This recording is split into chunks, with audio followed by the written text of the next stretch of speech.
70% of the US population is either overweight or obese, aka fat. Just a few generations ago, hardly anyone was. Can you really blame people though? Food and sugar have never been more accessible in our lives, and we have a supercomputer in the palm of our hands, and you can entertain yourself for days on end without moving a single muscle. So how do we change? When I was a kid, staying in shape was a breeze. Without smartphones or tablets, we were constantly outside, running around, playing on the playground, just getting dirty. And then as a teenager, I got into organized sports, and physical fitness just became part of the norm. After that, I played Division I volleyball, where I exercised more than I ever had in my entire life. And because of that, I could eat literally whatever I wanted. Like seriously, we were burning so many calories. All good things must come to an end though, and about a year and a half ago, closed that chapter in my life. I realized when I was growing up that fitness was just a result of the things I was doing. It wasn't what I was striving for. I wasn't trying to be fit. I wasn't really trying to exercise or do all these things. I was just playing outside. I was playing on my sports team. I was playing in college. Now that I didn't have any games to prep for, a team to keep me accountable, or a strength coach to push me, I was all alone. For the first time in my life, I realized that staying fit isn't super easy. So I did what any normal adult does, and I signed up for a gym membership. Because I was so devoted to working out, of course I paid for 2 full years up front. Should have paid monthly because I have not been in a long time. Now I really just didn't realize how hard getting myself to the gym was gonna be. I had to spend 20 minutes just to get to the gym, 10 minutes trying to find parking, end up walking a half mile, change clothes, and then end up waiting in line for literally anything. I was just there trying to get my 45-minute workout in, and it turned into these 2-hour endeavors every single time. I feel like I finally have some empathy for people who say that it's hard going to the gym. I just came to realize that I really didn't have a good reason not to eat that piece of cake. Like, what were the consequences? There were zero. Back in college, if I was late for a 6 a.m. workout, we were definitely punished. I mean, it was either that or you could leave the team, I guess, but now there's just nothing. You see, eating that piece of cake or skipping a workout for a day, that's not gonna do anything. If you just keep doing that and you get into the habit of eating all this junk food, never working out, it's going to catch up to you.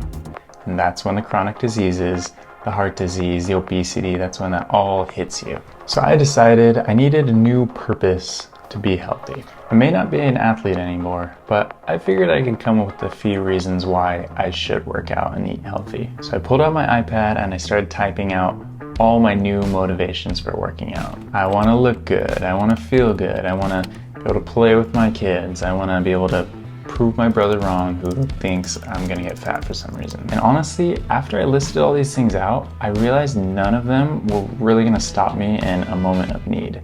Like if I got offered a piece of delicious cake, I'm gonna take that cake. I don't care about looking good, feeling good, I just want that cake, you know? So honestly, for a while, I got really introspective and I just started thinking to myself, why do I want to be fit? Why do I want to be healthy? Do I even want that?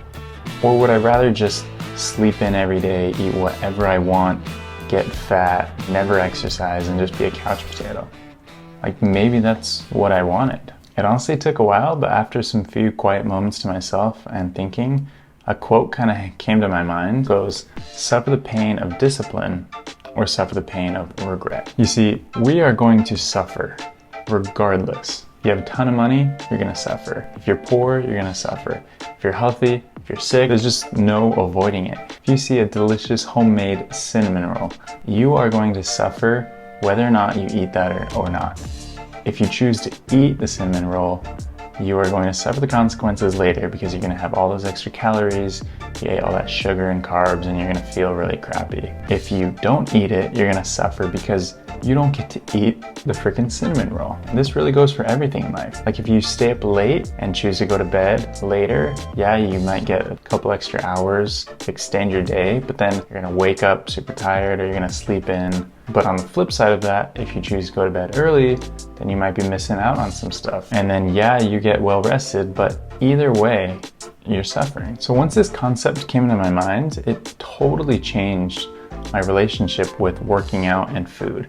in the way I think about those things. Because honestly, I love junk food, like love it. I love going to gas stations and going in and just picking out all these treats, chips, chocolate, sodas, all that crap. But when I really thought about it, the only real enjoyment I get out of eating those things is during the moment of consuming it. All it does is make me feel worse and make me fatter.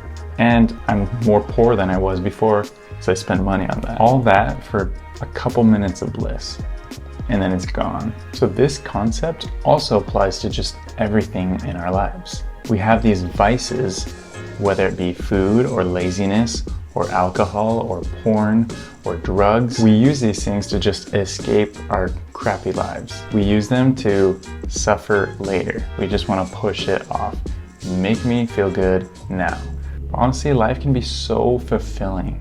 And part of what makes it so great is all the ups and downs, because you can't have one without the other. You gotta have them both. I went pretty deep down the rabbit hole on this one in trying to figure out why I want to be healthy, but I'm really glad I did, because it did help me make some cool changes in my life. So here's where I'm at now. For most of my adult life, I've been at around 225 pounds. Toward the end of my volleyball career and a little bit after, I got all the way up to 240 pounds. Now, I've done a few different diets like keto, no sugar, and some others, and I got all the way down to about 220. But of course, these were temporary because they weren't lifestyle changes. They're just little diets that you stop and then you gain all the way back, and then it doesn't even matter. So just a couple weeks ago, I was at about 225, but I was slowly increasing, going towards 230. And this is right around the time where I had this epiphany about suffering. Since then, I've followed no strict diets, no crazy workouts, and instead, I just constantly ask myself this one question. Do I want to suffer now or later? And usually, if you suffer now, you're gonna be rewarded 10 times later. I'm telling you, this has helped me out so much. So when I go to eat, I just think to myself, have I suffered enough lately?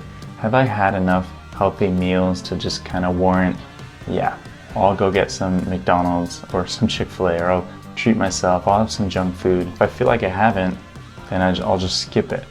And then maybe the next day I'll have a cheat day or whatever. I don't feel like I'm ever cheating with my meals. I just feel like I'm trying to answer this question all the time. And yeah, sometimes I choose to suffer later because I want that piece of cake or cinnamon roll or cookie, and that's okay. We're supposed to enjoy those little things in life. With working out, it's been even better. So a couple months ago, I bought a half rack and I put it in our backyard. But instead of forcing myself to do these crazy regimented workouts 5 days a week, I try to find exercise and other things first. For example, live out in Hawaii. I love to surf, spearfish, and just kind of play around in the water. And so any chance I have, I'm gonna do that first because it's just fun. If it's crappy weather or super windy or something like that, I know that at least I always have that in the backyard. I still try to lift weights at least once or twice a week because resistance training is really good for you, but I know that you can get a lot of good exercise by just doing other things. And my home gym is just always there waiting for me, and it's super nice. So by just following this one little concept, it's just a little guide.